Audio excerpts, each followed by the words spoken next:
Olá, meu nome é Vladimir Puciliviero, matrícula 2017-22100-128, aluno formando de licenciatura da computação, modalidade EAD, Polo Londrina. Vamos à atividade de linguagens formais e autômatos. Vamos falar um pouco hoje sobre a máquina de Turing. O que ela é, ok?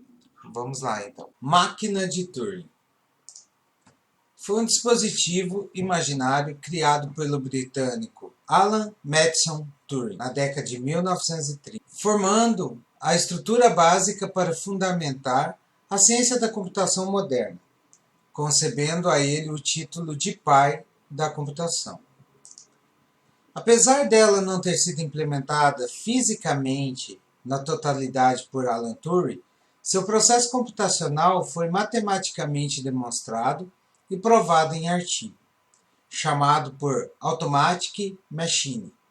Seu dispositivo lógico, capaz de ler, escrever e apagar símbolos binários em uma fita de comprimento ilimitado e dividida por quadrados de igual tamanho. Vamos ver agora o conceito da máquina de Turing. Alan Turing conceitua sua máquina como uma cabeça de leitura e gravação.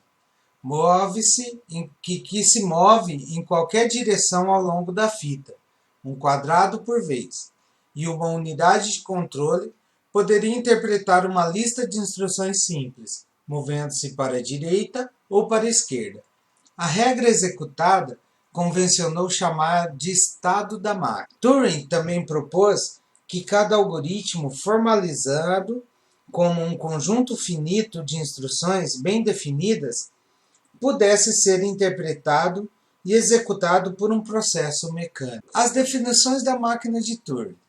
Formalmente, a máquina de Turing pode ser definida como uma máquina que contém um conjunto finito de estados Q, com um estado inicial distinto, e um conjunto finito de símbolos sigma, chamado de sigma. A interpretação e execução dos algoritmos são realizados por estados e uma função de transição determina o novo conteúdo da fita.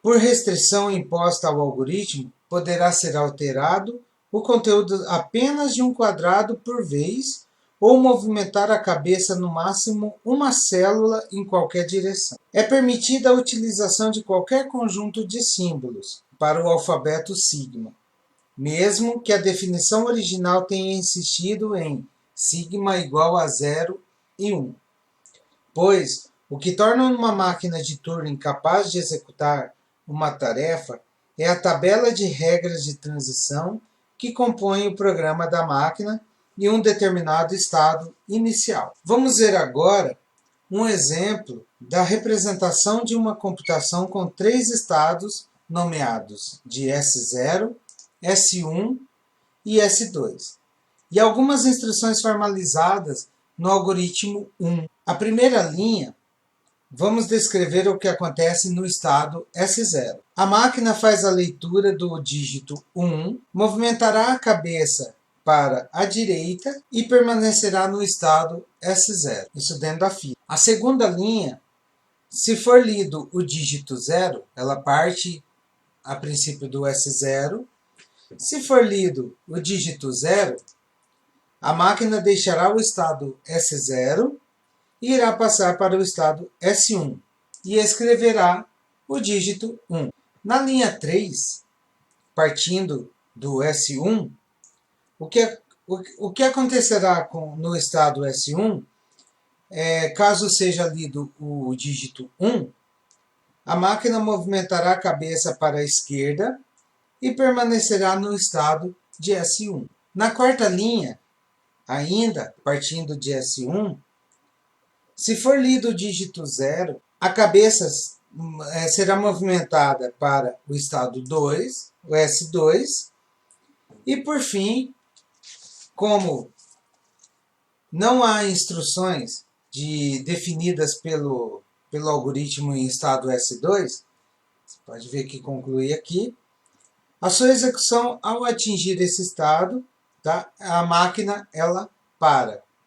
Ela não há mais instruções para ela. Então, automaticamente ela encerra ali o processo de execução. Quando nós queremos examinar o comportamento de uma máquina de Turing, podemos representá-la usando um diagrama de estados como este.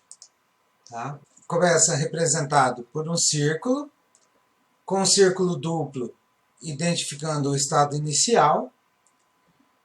A transição é representada por uma aresta, ou arco proveniente de um estado para o outro, ou para o mesmo estado. As arestas são rotuladas por pares, símbolos ou ação, constituindo primeiro pelo símbolo que deverá ser lido e depois pela ação que deverá ser executada com a transição. Os símbolos pertencentes ao alfabeto sigma e a ação será o símbolo a ser escrito, ou ainda o símbolo ou, esse e esse símbolo, indicando o movimento para a direita ou para a esquerda. Bom, atualmente é fácil relacionar um programa de computador com a máquina de Turing e a tarefa mecânica de interpretação e execução obedecendo o algoritmo.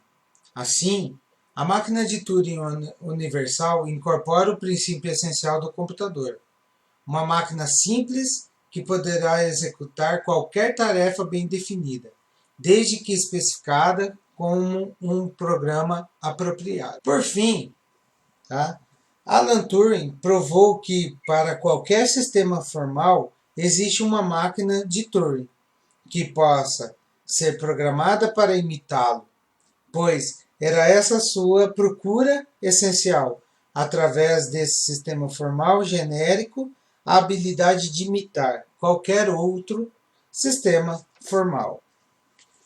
O lógico matemático Alonzo Church fez sua definição da máquina de Turing como: qualquer processo aceito por nós homens como um algoritmo é precisamente o que a máquina de Turing pode fazer, ok? Então, continuando, as definições de Alan Turing quanto às definições de Alonzo Church, eles se deparam com um problema computacional que é o problema de parada. Vamos ver as definições desse problema que assombra o modelo computacional até hoje. O problema de parada, the halting problem, é um problema de decisão clássico da ciência da computação, que consiste basicamente em determinar se um dado programa sempre vai parar, ou seja, terminar sua execução, para uma dada entrada arbitrária ou se vai executar infinitamente. Alan Turing provou, em 1936, que é impossível resolver o problema da parada, generalizando para qualquer par programa entrada. Neste problema, porém, dada a descrição de uma linguagem simples, um programa escrito nessa linguagem e uma entrada para esse programa, você deve determinar se o programa dado para com a entrada dada e, em caso positivo, qual a saída produzida. Problemas indecidíveis. Imagine um desafio de ter que mostrar que um dado problema de matemática é insolúvel. Em 1936, Alan Turing veio com uma definição precisa de máquinas idealizadas, a máquina de Turing.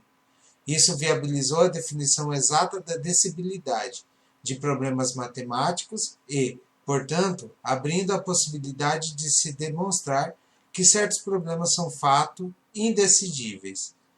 Isso causou uns efeitos colaterais, que é a definição matemática de programa e a concepção de computador de programa armazenado. Uma família de problemas com resposta sim e não é dita indecidível, se não existe algoritmo que termine com a resposta correta para todo problema da família. Para tornar o significado de indecidível preciso, é necessário dispor de uma noção formal de algoritmo. É isso para provar a indecibilidade. Tal noção foi introduzida por Alan Turing e Alonzo Church em 1936, independentemente. Os problemas indecidíveis. Turing mostrou que o problema de se determinar se uma dada máquina de Turing para ou não quando roda sobre uma dada entrada é indecidível, ficando conhecido como problema da parada. Se esse problema for indecidível, então o problema da parada também o é. Portanto, ele não pode ser decidível. Alguns casos, né, de problemas indecidíveis na computação. É determinar se dois programas são equivalentes. Determinar se uma gramática livre do contexto é ambígua. Determinar se duas gramáticas livres do contexto são equivalentes. Determinar se duas expressões do lambda cálculo são equivalentes. Determinar se uma dada expressão do lambda cálculo tem forma normal. Bom, tá aqui umas referências, montei o trabalho. Bom, era isso que eu queria apresentar para vocês. A ideia de trabalhar o algoritmo, né? O autômato finito, a sua usabilidade e também, né, a aplicação dentro da computação. Porém, apresentando também os problemas, né, que se causam computacionalmente dizendo, que é o problema da parada, ok? Muito obrigado, até mais.